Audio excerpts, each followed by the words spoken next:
Alright guys, so isang napakagandang umaga ngayon, no, mga guys.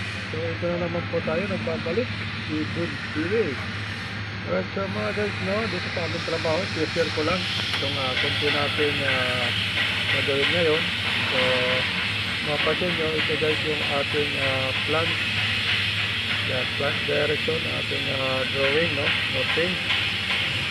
So ito mga guys, share ko ito, no.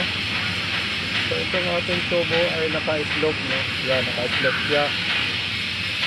Okay. So share ko lang kung paano ito ginagawa, yung ating pagkukuha ng mga slope na to, no? So yung mga part dito mga guys, nandito yung kanyang elevation, yung linya na to sa elbow. Center po yan, yan ang kanyang elevation. Alright, so pagdating naman po dito sa itaas, ito naman po yung kanyang elevation dito sa elbow, center to center din po yan, no? Okay, so nakalagay dito is 1 to 500. Okay, slope. So ibig sabihin, ang portion na to tumaas, so ang portion na to ay bumaba. Okay, sa pagkukuha na yan, nandiyan sa ating screen, ito